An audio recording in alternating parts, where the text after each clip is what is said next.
বাচ্চাদের একটি কমন সমস্যা দেখবেন, তারা পড়তে চায় না। পড়তে বসলে তারা বিরক্ত হয়ে এদিক সেদিক ছোটাছুটি করে। অনেক বাবা-মার ক্ষেত্রে জোর করে অনেক বুঝিয়ে শুনে তারপর পড়াতে হয়। আসলে এটা কেন হয় বলেন তো? আসলে দেখবেন বাচ্চাদের খেলনা বা সারাদিন খেলাধুলা করা সবচাইতে পছন্দ বেশি এবং সবচাইতে বোরিং হচ্ছে পড়াশোনা করা। তাহলে আপনি এখানে এরকম করেও করতে পারেন যে তাকে যদি আপনি খেলার ছলে পড়ান, তাহলে দেখবেন সে পড়াশোনার প্রতি আকৃষ্ট হবে। সো তাই আমরা আপনার বাচ্চার জন্য একটি প্রাথমিক লার্নিং কম্বো সেট নিয়ে এসেছি, যেটার মাধ্যমে একজন বাচ্চা খেলতে পড়তে পারবে, বোরিং লাগবে না তার কাছে। সো চলুন ভিতরে কি আছে সেটা একবার দেখে নেই। এটির ভিতরে প্রথমে আছে হচ্ছে একটি সিলেট। বাচ্চাদের লেখালেখি শুরু করার জন্য সিলেট কিন্তু প্রয়োজন হয়। আমরা সবাই জানি বাচ্চারা সিলেটে লিখতে খুবই ভালোবাসে। কারণ খাতা কলম বা পেন্সিল দিলে পৃষ্ঠা নষ্ট করে ফেলে, প্রচুর আঁকাআঁকি করে।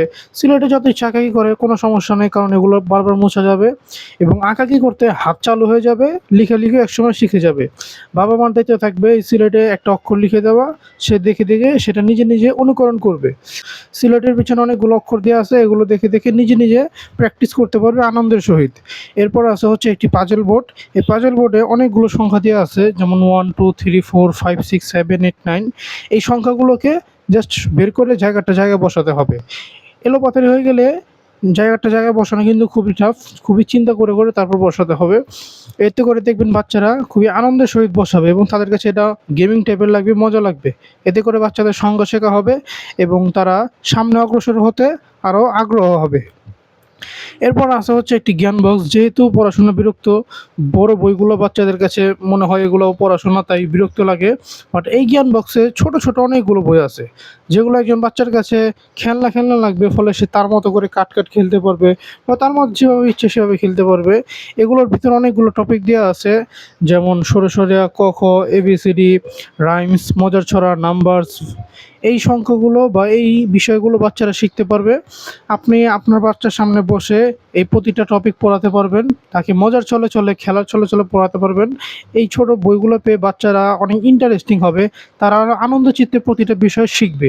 প্রতিটা অক্ষরের পাশে বিভিন্ন জীবজন্তুর ছবি দেওয়া আছে, সুন্দর জীবজন্তুর ছবি দেওয়া আছে, যেগুলো তাদের কাছে খুবই ভালো লাগবে, আকর্ষণীয় লাগবে এবং প্রতিটা পৃষ্ঠা খুবই শক্ত।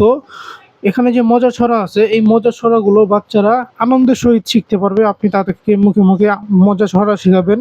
আপনার সামনে ছড়া শিখে যখন আবৃত্তি করবে, তখন আপনার নিজের ভিতরে ভালো লাগা কাজ করবে আপনার বাচ্চার মুখে ছড়া শুনে। এরপরে দেখা যায় সবসময় তো পড়বে না, মাঝে একটু খেলার প্রয়োজন পড়বে। সো তাই এই মেজবোর্ডটি, এটি হচ্ছে একটি শিক্ষণীয় খেলনা। এটার ভিতরে শেখার অনেক কিছু আছে। ছোট বল দেখতে পাচ্ছেন, আর এই আঁকাবাঁকা রাস্তা দেখতে পাচ্ছেন। বলগুলোকে আঁকাবাঁকা রাস্তা দিয়ে নিয়ে যেতে হবে। এটা কিন্তু সহজে নিয়ে যাওয়া যাবে না, অনেক ধৈর্য সহকারে তারপর নিয়ে যেতে হবে। এতে করে একজন বাচ্চার ধৈর্য শক্তি বৃদ্ধি পাবে। অনেক সময় দেখা যায় বাচ্চারা বিরক্ত করে, কান্নাকাটি করে, কথা শুনে না। মায়েরা ঘরের রান্না কাজ করছে, ওই সময় বাচ্চারা বিরক্ত করে। বাচ্চার হাতে তখন এটা ধরিয়ে দিবেন, বলবেন যদি তুমি এটা মিলাতে পারো একটা মজা দিব। দেখবেন সে এটার ভিতরে মেতে থাকবে। যখন সে এটা পারবে, তখন এরকম আরও নিত্য নতুন ক্রিয়েটিভ খেলনা দ্বারা খেলার ট্রাই করবে। এতে করে কিন্তু তার সেই দেখেন আগ্রহটা কিন্তু বেড়ে গেল। সর্বশেষে আছে একটি চকলেট বক্স। এটার ভিতরে অনেকগুলো বাদামের চকলেট দেওয়া আছে। এগুলো বাচ্চারা পেয়ে খুবই খুশি হবে। বাচ্চারা যেহেতু সারাদিন মজা খেতে চায় বা গিফট পেতে পছন্দ করে, আপনি তাদেরকে মজা হিসাবে বা গিফট হিসাবে এগুলো দিতে পারেন, যে তুমি যদি সুন্দরভাবে এগুলোতে পড়ো তাহলে এখান থেকে চকলেট দিব। সো যদি আপনার বাচ্চাকে এইভাবে করে প্রাথমিক লার্নিংটা শেখাতে চান বা তাকে প্রাথমিক শিক্ষাটা এভাবে দিতে চান, খেলার ছলে মজার ছলে ক্রিয়েটিভিটির সাথে দিতে চান, তাহলে এগুলো আপনার বাচ্চার জন্য নিতে পারেন। এগুলো নেওয়ার জন্য নিচে দেওয়া সেন্ড মেসেজ বাটনে ক্লিক করে অর্ডার করতে পারেন।